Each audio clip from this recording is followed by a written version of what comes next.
So according to head of aid funds for Ukraine, Ukraine is currently collapsing. Not just the army, the entire country is currently collapsing, whilst Russia is currently at their peak. The Russians are performing far better than Ukraine. This is not me saying, this is a Ukrainian government official saying.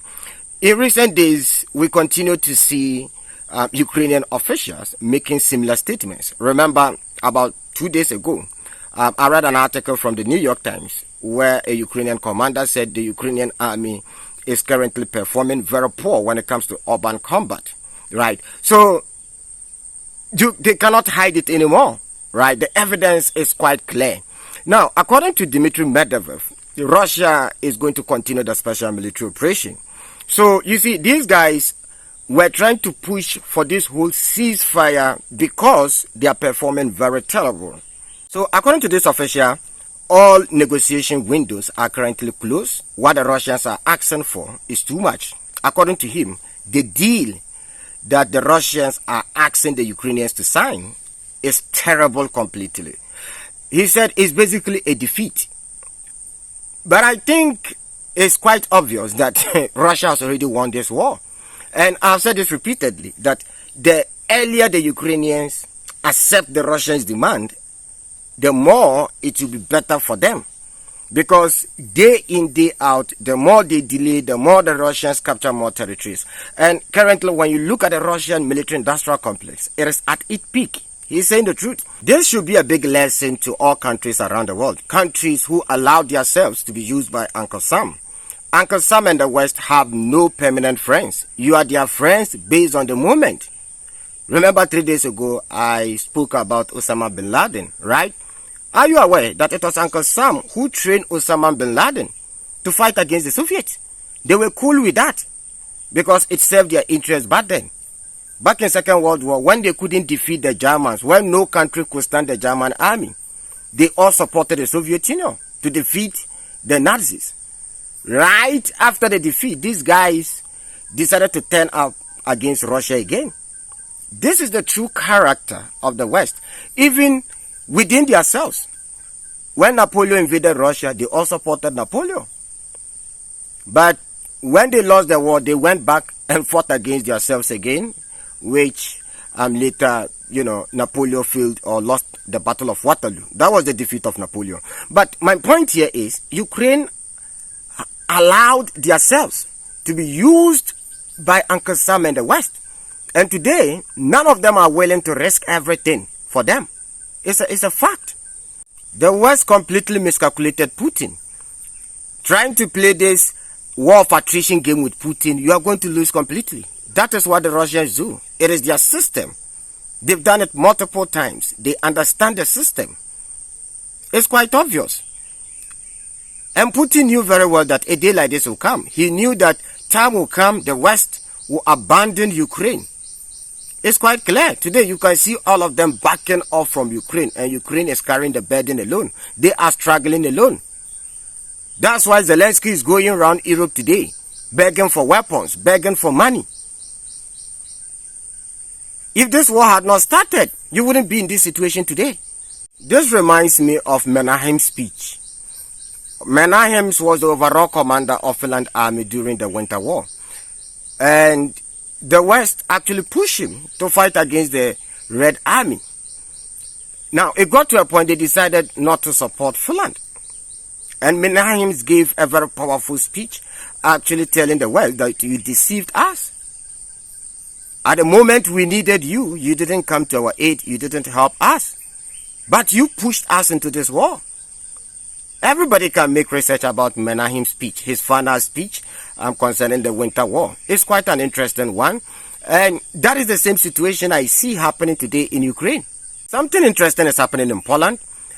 So citizens of Poland are out on the street demonstrating against NATO, the European Union, and the whole government, that they don't want to be part of this war. They are asking NATO and the European Union not to give weapons and money to the Ukrainians to go and fight. Check it out.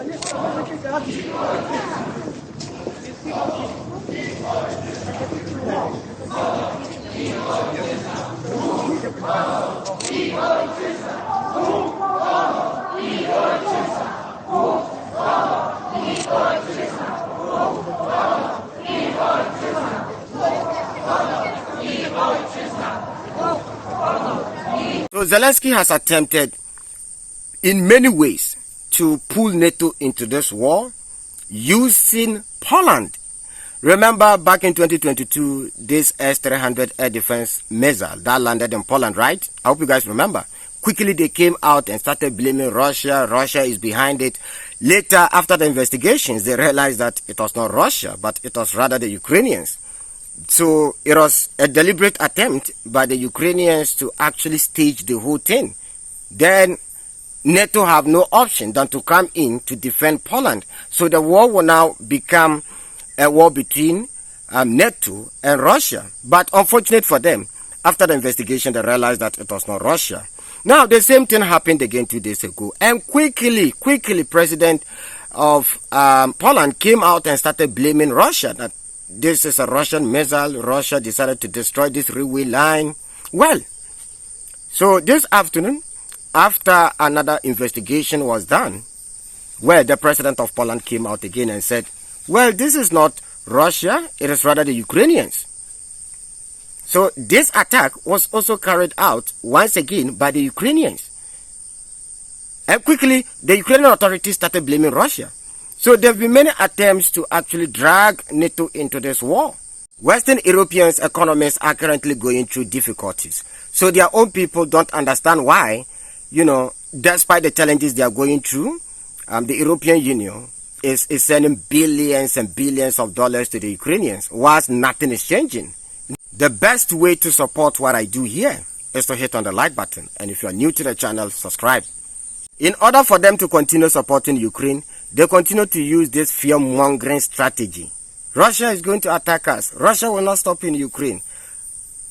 I mean, this is a strategy they are using to pump billions of dollars for the Ukrainians.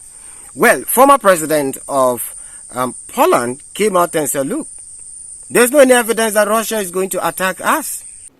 Some people ask me sometimes, Andrzej, the president, do you think that Putin is ready to start next war against next country, against NATO country? What do you think? My answer is no. No. I don't believe that Putin is going to start any other full-scale or open aggression against, especially NATO country, during the war against Ukraine. I don't believe that Putin is now strong enough to have two wars in the same time. The question is, what will Putin do when war against Ukraine would be ended? Yes, this is the question. In my opinion, Russia will need 5, maybe 8 years to rebuild its military potential, to be able to do a full scale, to begin a new aggression. The question is, who will be the target of Russia? What country? Yes. Some people say Ukraine, because Ukraine after the war, I believe it very strongly, will stay sovereign and independent and will still exist. So some people predict that he will try to attack Ukraine again. I don't know. So Zelensky finds himself in a very difficult situation now. One, his army is failing, his economy is failing, and to make matters worse for him, this whole corruption case that came up recently. I think part of the reason why his popularity has dropped completely across Ukraine is also this corruption case.